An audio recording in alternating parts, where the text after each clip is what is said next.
I think it's not just being an entrepreneur. I think it's being somebody that has high integrity. Something that I've known for a lot of years. Like, I'm just really good. I'm an advanced person at doing what I say I'm going to do when I say I'm going to do it, no matter how I feel about it. And so, over the last 10 years, that's helped me build influence because people look up to me because of that. They see my discipline, they see the mental toughness, they see me leading from the front, and that forces them to follow. So part of my influence is just observing how I live my life and how I operate makes people want to operate at a higher level. I've seen that a lot with my employees as I've hired them. They tend to level up in their lives. Customers, same thing. Clients I've coached. So being an entrepreneur is part of it, but I was influencing people in corporate America because I was just somebody who was operating kind of above standard operating procedure.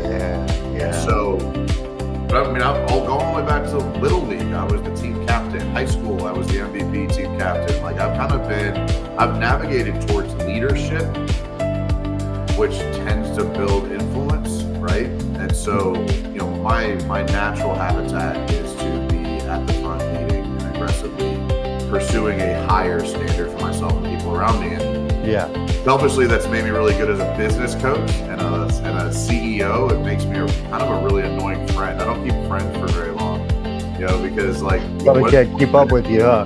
Well, no, it's whether you like it or not. I'm going to try to make you better, and not everybody wants to be held accountable.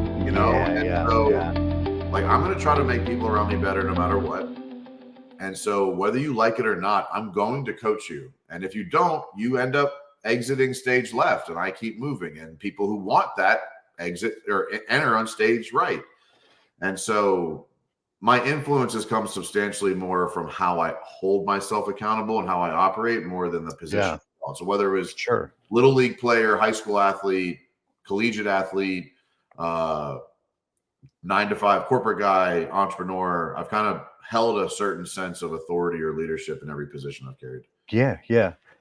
And I like the way you put that because, if you do pursue a sense of personal excellence, then obviously you're going to be leading the pack in some way or fashion.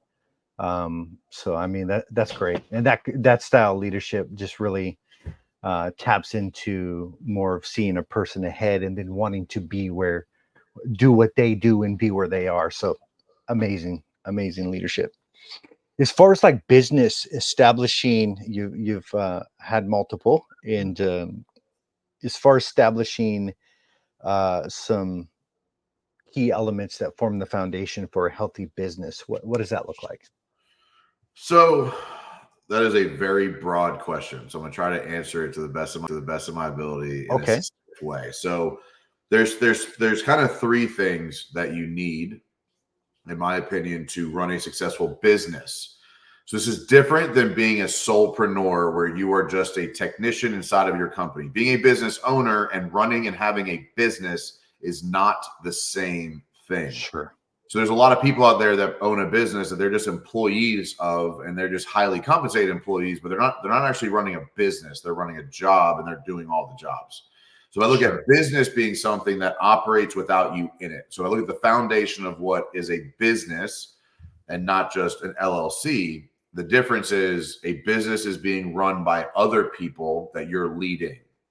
So there's three things. There's three things that are necessary. First, it is three things, but the three things I would put, the first thing would be mission, vision, and core values. I'm huge on mission, vision, and core values. A very, very strong mission is, why are we in business? The vision is, what does it look like to be successful in this business? And the core values is the guidance system that keeps you on track with integrity while building that mission and vision. That's part one. Part two is you need people. People are a very important part of business. Without team members and leaders in place, leaders in charge, vendors, subcontractors, customers, you need people. And third, you need processes. Anytime you're building something and something doesn't go right, it was either a people person or a process person, or it was either a people problem or a process problem. Sorry. Sure. So like those three things are necessary. If you're going to build a business, you need a mission, vision, and core values that everybody is aligned with. You need people to do the individual tasks related to the mission. And then you need processes to make sure that things can be done consistently and accountably. Without those three things from a foundation perspective, even if you are a solopreneur, you need those things.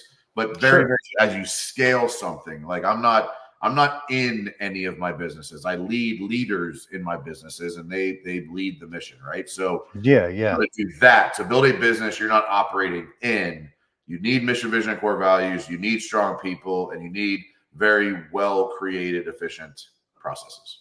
yeah. That's so good, brother. I relate to it a lot. I'm in the kind of beginning stages in that scenario where I was more like a freelancer at the beginning and doing everything.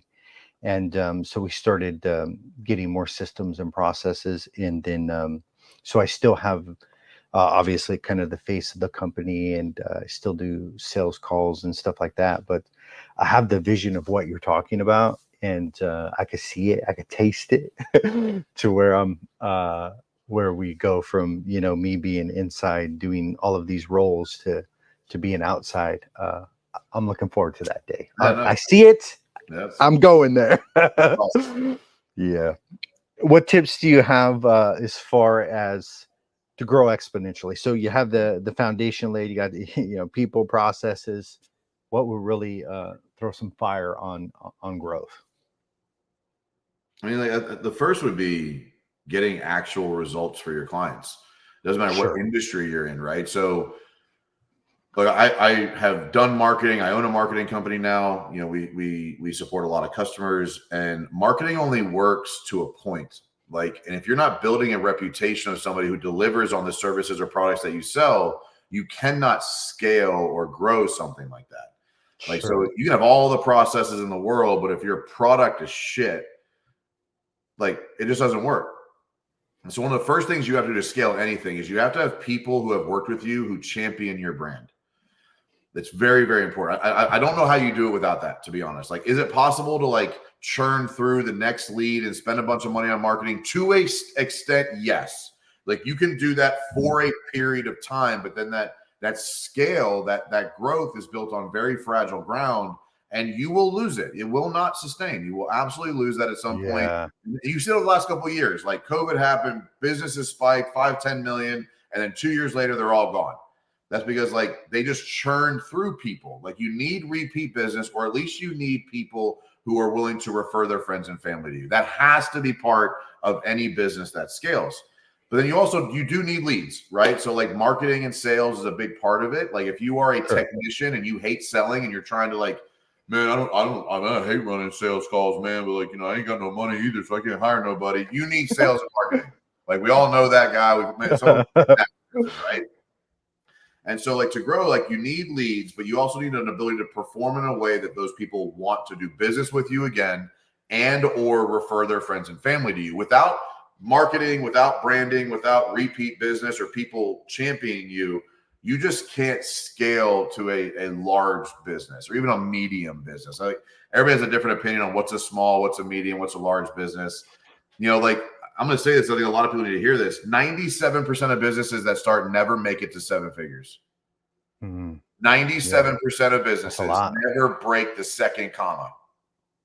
So what's a big business? Based most percentages, fucking $750,000 is a big business compared to what's out Sure. there, Yeah. right? Yeah. But like, depending on what you mean by scale. So like most of the businesses that I am running or leading or managing right now are in the 8-figure, high 7 figures, chasing 8 figures. I have one right now that's in the 8 figures, chasing 9 figures. Like to do that, you need leads, you need a process that delivers on expectations, and you need a community of people, previous customers, audience members, whatever, who are championing your brand to Yeah. success. If those 3 things are not in place, if you're not getting leads, if you're not delivering a service that's worth referring, and you don't have a bunch of people out there championing your brand and promoting you when no one's watching, when someone says, hey, what's it like working with Mike? The answer to that question is really, really important. And Yeah. so, and if they're just like, it was all right, I think it was a little overpriced, you ain't going to grow. You're just not going to grow. If you're like, man, he's expensive, but damn, he was worth it, you're going to grow. That's simple. That difference in client experience is absolutely necessary to scale something fast or big or fast and big. Yeah. Yeah. Yeah. That's so good, brother. It taps into the processes too, having a good customer journey and really hitting the touch points and stuff like that. That's really good. I we lived off referrals for a long time. Like Yeah. I was kind of hesitant to step up and be the marketer, and gosh, we survived for years and years off just the initial and then the referral base. It did end up drying up because you do have to have the other part too. But gosh, show up, do good service, and yeah, referrals run in. You got the bandwagon effect. You got people that want to see you win. Excellent stuff. As far as personal excellence, what do you do as far as daily habits that cause you to show up as the best person you can? I mean, first is even having a definition of what that means to somebody. Like for me, Sure. it's defining it, right? Is what are the I am statements or I will statements? So I teach what a champion's legacy statement. It's a 7-part statement that includes your purpose, your mission statement, your I ams, your I wills, your never agains, a quote, some core values. And so like, I'm not going to teach that right now. It's more complex than that. But like, so I read this every day to remind myself who I am and who I'm trying to become. And just Yeah, saying things out loud, like even just an I am thing. I am a great business owner. Like if I am, and like this works really well for people who are trying to break bad habits too. Like it's not just for good things; it can help break bad things. Like I am stronger than porn. I am stronger than drugs. I am sure. somebody who doesn't need alcohol. And those, like saying those things out loud, is like scientifically proven to be 45 times as powerful as thinking it.